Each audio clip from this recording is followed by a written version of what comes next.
महाराष्ट्रामध्ये जी जात उठते आणि ती आदिवासीमध्ये घुसण्याचा प्रयत्न करते. मागं अनेक जातींनी हा प्रकार केला, पण अजून म्हणजे 1950 पासून तर आतापर्यंत कुणालाही आदिवासींमध्ये घुसता आलं नाही आणि कुणालाही काढता आलं नाही. एवढं स्पष्ट असताना सुद्धा काही जमाती, मागे आमची मित्र धनगर समाजाचे मित्र ते आदिवासीमध्ये घुसण्याचा प्रयत्न करत होते. तेही त्यांचं फेल गेलं, कारण ते संवैधानिक नाही आहे. ते असंवैधानिक हे लोक मागणी करतात, म्हणून ते कुठेही टिकत नाही. आता अलीकडच्या काळामध्ये काल परवापासून जसे ते जरांगे पाटलांना हैदराबाद स्टेट गॅजेटच्या आधाराने जो एक काही 3 सप्टेंबरला एक GR काढला महाराष्ट्र गव्हर्नमेंटने, त्याचा आधार घेऊन काही लोक आता असं म्हणायला लागले की जर मराठ्यांना कुणबी हे जर तुम्ही रिझर्वेशन देत असाल किंवा जात बदलवण्याचा अधिकार त्यांना देत असाल तर मग त्याच्यामध्ये बंजाराचाही उल्लेख आहे, मग त्याचं का नाही तुम्ही करत? त्यांनाही तुम्ही आम्हाला महाराष्ट्रामध्ये आदिवासींमध्ये टाकलं पाहिजे, असं ही माणसं मागणी करत आहेत. खरं म्हणजे ही मागणी अत्यंत चुकीची आणि फसवीगिरीची मागणी आहे. कारण त्या हैदराबाद गॅजेटियरमध्ये 1909ला ते प्रकाशित झालेलं गॅजेटियर आहे आणि त्या गॅजेटियरमध्ये कुठेही बंजारांचा ट्राईब म्हणून किंवा आदिवासी म्हणून ॲब ओरिजिनल म्हणून कुठेही उल्लेख नाही. एका 24 पानावरती उल्लेख आहे.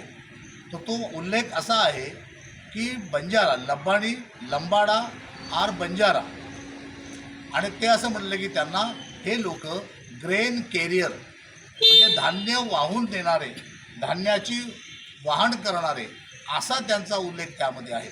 एका ठिकाणी ट्राईब शब्द आहे, पण तो शब्द आहे त्याच्यासोबत एक शब्द आहे वॉन्डरिंग ट्राईब, आणि त्याने म्हटलं थ्रू आऊट हैदराबाद स्टेट.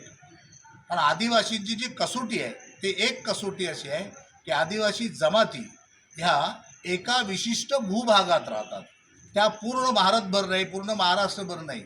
आणि या ठिकाणी या गॅजेटमध्ये स्पष्ट उल्लेख आहे की थ्रू आऊट हैदराबाद स्टेट असं म्हटलं आहे. म्हणजे पूर्ण हैदराबाद स्टेटमध्ये बंजारा जमात आहे आणि ती धान्य वाहण्याचं काम करते, असं त्यामध्ये उल्लेख आहे. त्याच्यामध्ये कुठेही ट्रायबलचा उल्लेख नाही आहे.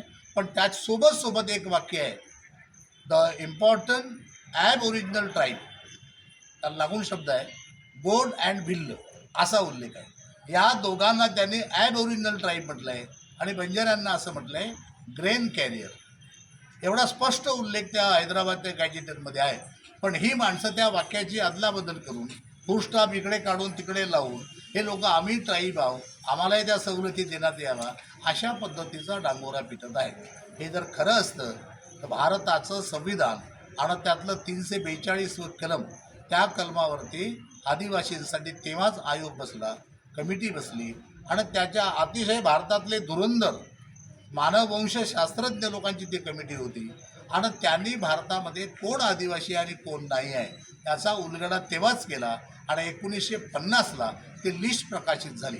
तेव्हाही या लिस्टमध्ये कुठेही बंजारा नव्हता, कुठेही धनगर नव्हते. पण आता ते गॅजेटरचा, तो गॅजेटरच फसवं गॅजेटर आहे. मला वाटतं त्या गॅजेटरप्रमाणे कुणब्यांनाही सर्टिफिकेट मिळते का नाही हे शंका आहे खरं म्हणजे. असं असतानासुद्धा ही माणसं आदिवासींमध्ये आम्हाला टाका असं ते म्हणत आहे. आणि त्यांच्या दबावाला, कारण बंजारा मराठ्यांचा जो GR काढला या गव्हर्नमेंटनी 3 सप्टेंबरला, तो केवळ दबावामुळे काढला, जनतेच्या दबावामुळे काढला. न्यायाचा तो GR नाही आहे. उद्या जर बंजारा समाज याच पद्धतीनं दबाव टाकत असेल आणि महाराष्ट्र गव्हर्नमेंट त्याच्यावर GR काढत असेल तर आदिवासी जनता ही सुद्धा चूप बसणार नाही. तेही तेवढ्याच ताकदीनं मैदानामध्ये उतरेल आणि महाराष्ट्राच्या सरकारला ती दाखवून देईल.